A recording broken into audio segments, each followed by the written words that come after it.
Good day everyone. We are Group 1. My name is Jan Michael Arbajado. My name is Alberto Emartasa. My name is Juan Carlos Miguel Fernandez. And we are presenting about Ascendance of Jose Rizal's family. So as you can see po, ito po yung family tree po nung great-great-grandfather and great-great-grandmother ni Jose Rizal. So dito po sa kaliwang bahagi, ito po yung father side po. Tapos dito po sa kanang bahagi naman ay yung mother side po ng family po nila. Okay, so dito po tayo dumako sa father side. So si Domingo Lamco, born in 1662 at namatay po noong 1732. Siya po ay isang Chinese immigrant and business tycoon, Don Domingo Lamco. Ang Chinese name po niya ay Kuyi Lam of Laguna, was great-great-grandfather of Jose Rizal. Lamco was originally from Amoy, China, who came into the Philippines in the mid-17th century. This is where he met his wife, Ines de la Rosa. So, ayun po si Domingo Lamco, siya po yung pinakang great-great-grandfather ni Dr. Jose Rizal. At ang asawa niya po ay si Ines de la Rosa, born in 1680, and Jose Rizal's great-great-grandmother. She was known as Sangli in Luzon. Sangli or Chinese mestiza is an ancient vocabulary used to the Philippines to illustrate and categorize a person to pure Chinese ancestry. She belonged to an entrepreneurial family in Binondo. Lamco and De La Rosa settled at San Isidro Labrador, Dominican estate in the provinces of Binyan, Laguna. So si Ines De La Rosa po ay ito yung great-great-grandmother po ni Jose Rizal. Next po ay si Francesco Checa Mercado. Was born in circa 1731. Francesca had one sister, Josepa Dincho Choco Mercado, born in Lomco. Francesco married Bernarda Vesgas Monecha. Bernardo was born in circa 1729. They had one son, Juan Monica Mercado. Francesco then married Cirilia Bernecha. Francesco passed away in 1801 at age of 70. Si Cirilia Bernecha po yung pinakasalan ni Francesco. Isa po siyang Chinese-Filipino mestiza. Juan Monica Mercado, born circa 1770, died circa 1834. Lived in large stone house in the center of Binyan, Laguna.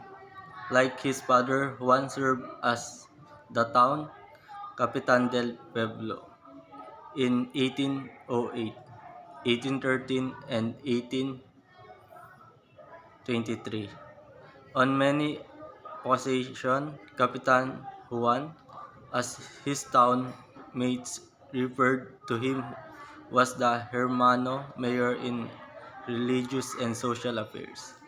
For the first time of the history of this migrant land, Juan declared his family's Indios for tax purpose, cementing his loyalty to his grandfather adopted Cirilia Alejandro, born on circa 1770, daughter of Juan Sionco and Maria Gonyo. Wife of Juan Monica Mercado, like his husband, she was benevolent and hardworking. Mother of Francisco Alejandro Mercado, Petrona Alejandro Mercado, Tomasa Alejandro Mercado, Potenciana Alejandro Mercado, Cornelia Alejandro Mercado, and 8 others. Francisco Ignacio Alejandro Mercado Rizal. So, he was born May 11, 1818 at namatay po noong January 5, 1898. So, siya po ay ang anak ni Juan Monica Mercado and Cirila Alejandro. Siya po ang tatay ni Dr. Jose Rizal. He was only 8 years old when his father died.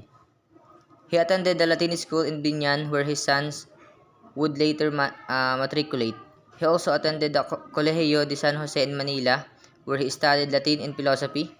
He was described by Rafael Palma.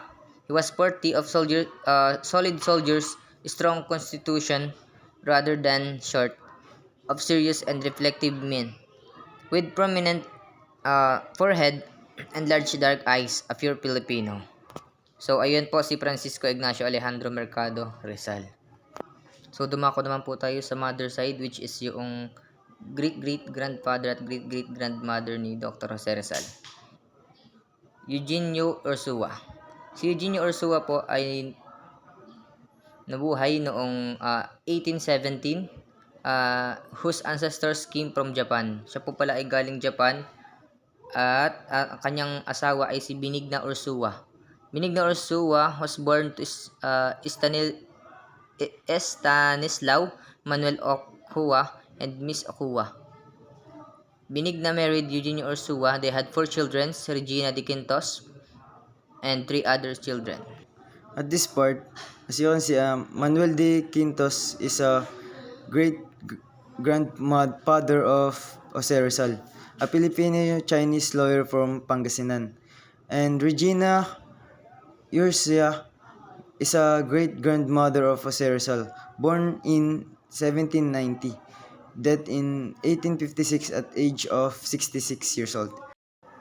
Lorenzo Alberto, the grandfather of Jose Rizal, was born in 1790 in Pasig, Metro Manila, Philippines. Brigida Quintos,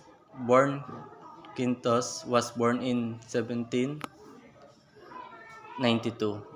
Brigida married Lorenzo Alberto Alonso. Teodora Morales de Quintos Alonso, Rialonda. Ito po yung nanay ni Dr. Jose Rizal.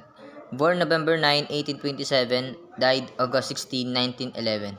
Daughter of Lorenzo Alberto Alonso and Brigida O. Quintos. Wife of Francisco Alejandro Mercado, the mother of Jose Rizal and a native of Santa Cruz, Manila. She was known for being a disciplinarian as well as dedicated, courteous, and hardworking mother. As the young Rizal's first teacher, she had a profound influence on his development was inspiration in taking up medicine. So, si Teodora Morales de Quintos Alonso ay unang-una daw po naging teacher ni Rizal, which is yung po yung nagbigay sa kanya ng suporta, pagmamahal at gayon din ay yung kumbaga paano niya ma-develop yung kanyang galing sa pagiging dalubhasa kung saan man siya magaling. And that's all, and thank you.